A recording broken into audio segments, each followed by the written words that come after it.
শহরের সবচেয়ে ধনী বৃদ্ধ নিজের নাত বউয়ের ভালোবাসা আর সততা যাচাই করার জন্য নিজের পরিচয় লুকিয়ে একদিন নিজ কোম্পানিতে চলে এলেন। ঠিক তখনই লিফটে ভিড় ছিল অনেক, আর কোম্পানির এক অহংকারী ম্যানেজার মেয়েটি নিজের পদমর্যাদার জোর দেখিয়ে বৃদ্ধটিকে ধাক্কা দিয়ে বাইরে ফেলে দিল। ভাগ্য ভালো, তখনই ইন্টারভিউ দিতে আসা এক মেয়েটি দ্রুত তাকে ধরে ফেলল। মেয়েটি সাহস করে ম্যানেজারকে বলল, আপনাকে দুঃখ প্রকাশ করা উচিত। অন্যরা হেসে উঠল, দেখে মনে হচ্ছে এ নতুন এসেছে, না হলে আমাদের ম্যানেজারকে চিনত না। ম্যানেজার আরো রেগে গিয়ে বলল, একে আমি শিক্ষা দেব। কিন্তু সে জানত না যাকে সে ধাক্কা দিয়েছে সে কোনো সাধারণ লোক নয়। বৃদ্ধ মেয়েটির নাম জানতে চাইলেন। ঠিক তখনই তার নাতি এসে বলল, দাদু, আপনার শরীর তো এখনো পুরো সুস্থ হয়নি, আপনি হঠাৎ এখানে কেন এলেন? বৃদ্ধ রেগে গিয়ে বললেন, 1 বছর হয়ে গেল, এখনো আমার নাত বউয়ের সঙ্গে দেখা করাওনি। তুমি কি বিয়ে করনি? আমি তো তোমাকে কাগজপত্রও দিয়েছিলাম। এখন আমি আমার নাত বউকে না দেখে মরবো না। নাতি বলল, ঠিক আছে দাদু, কিন্তু আগে আপনি প্রতিশ্রুতি দিন শরীরের যত্ন নেবেন, তারপর আমি আপনাকে নাত বউয়ের সঙ্গে দেখা করাবো। কিন্তু আসল সত্যি হলো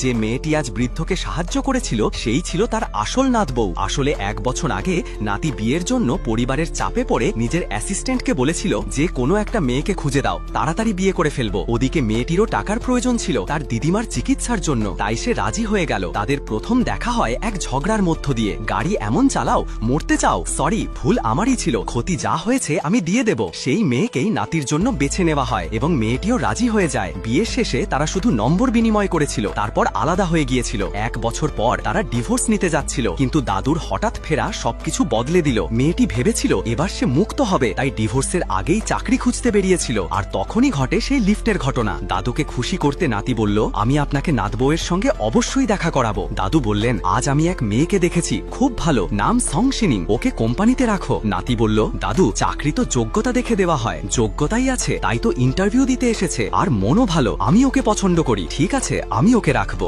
ইন্টারভিউ রুমে ডাক এলো, কে সংশিনিং? মেয়েটি বলল, আমি। কি কাকতালীয় ব্যাপার, এখন তো আমার বিপদ, তুমি চলে যাও। কেন? আপনি আমার রিজিউমও দেখেননি? দরকার নেই, তোমার মতো লোকদের এই কোম্পানিতে জায়গা নেই। আপনি শুধু প্রতিশোধ নিচ্ছেন, কারণ আমি বৃদ্ধের পাশে দাঁড়িয়েছিলাম। হ্যাঁ, আমি তোমার বিপক্ষে, তো কি? আবার সুযোগ পেলে আমি